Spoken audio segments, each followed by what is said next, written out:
Hi there, Molly Wallen here, and this is our week one scenario one. So let's go ahead and get started. For this week's discussion, we are a private pilot with a multi-engine land rating. We have just purchased our first multi-engine aircraft, and we are trying to get our checkout. We are wanting to take our family from the New England area to the Midwest to go visit our mother-in-law. And so we've already gathered all the important papers, documents, and everything pertaining to this flight. Okay, so before the flight, before we even get to the aircraft, there's a couple things that we need to do. First and foremost, have we done the proper pre-flight inspection in accordance with 91-103?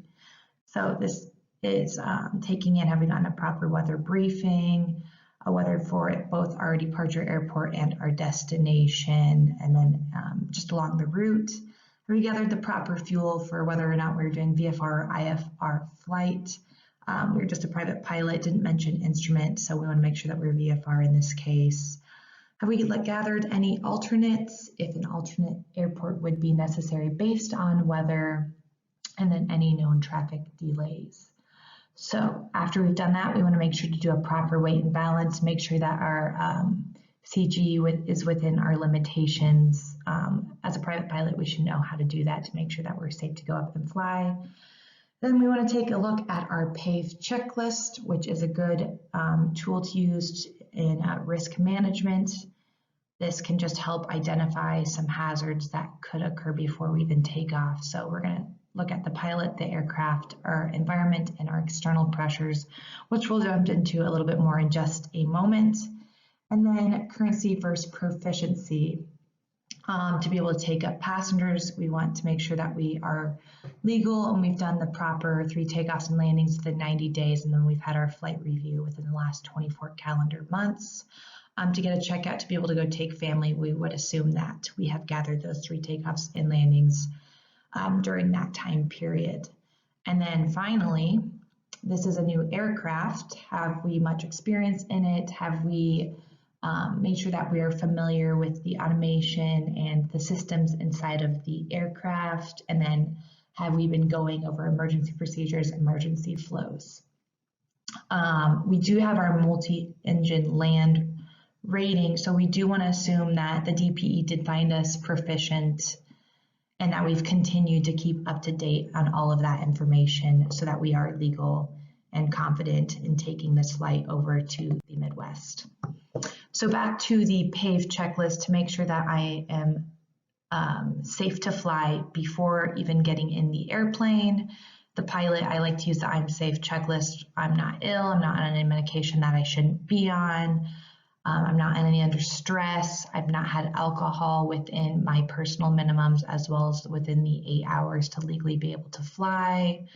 I'm not fatigued, and then I've had adequate food to be able to take this flight. So then for the aircraft section, has the aircraft received the proper documents and inspection and maintenance that is required for the flight? Has it received the proper fuel that is necessary to get us all the way to the Midwest? Do we need to make any fuel stops along the route of flight? Are we familiar with the performance? And then emergency procedures, if an emergency were to occur, if we lost an engine, are we familiar with how to adequately handle that situation? And then environment, we need to ask ourselves, are we familiar with our airport at destination departure, our possible alternate? Have we checked out any terrain that could be to be concerned with along the route flight? Is there any obstacles? Have we checked weather? Is this within our personal minimums to be able to go fly? Is the crosswinds going to be an issue, winds locked, and so forth? And then finally, we need to ask ourselves an external pressures. Why are we doing this flight? Is there any reason that we need to get there at a certain time or that day? That could be affecting why we're trying to get there. So for the aircraft, once again, we want to make sure that it's received the proper maintenance, So we can use the acronym Aviate, and then there's our CFRs required. So we just want to take a look and make sure that the aircraft is legal for the flight. And so for this flight, we are using the single pilot resource management. We know that is both the art and science of gathering all of our resources, both prior to and during the flight, to create a successful outcome of this flight. So one of the tools used for that is the 5P model. It's the different categories that can break down for different phases of flight that could affect the flight. So we've got our pilot, our plan, our plane, our programming, and our passengers. So once again, for plan, we've reviewed the flight, we've reviewed the route, we've checked the airspace. We want to make sure that we're not going to bust any airspace that we shouldn't be in. We've gathered the weather, we're not concerned with that. Verified terrain, we don't want to have CFIT occur during this flight. Programming, once again, this is a new aircraft. Are we familiar with the automation inside the aircraft? We've been constantly reviewing that and making sure we're good to go.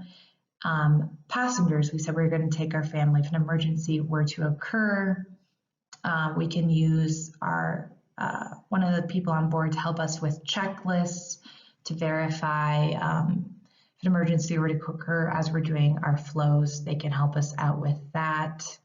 Plane, we've reviewed that it's all set and good to go. Once we do get to the aircraft itself, we're going to have our checklists so that when we are doing our walk around, we can verify that both inside the aircraft, outside the aircraft, everything is meeting the boxes, everything's ticking, to make sure that we haven't missed anything so that we're good and safe to go. And then during the flight, we can use our decide model. If something has occurred, we can detect the change, estimate the need to react, and then choose the desired outcome that we want for it. We want to do it, and then we want to evaluate to make sure that everything is good to go.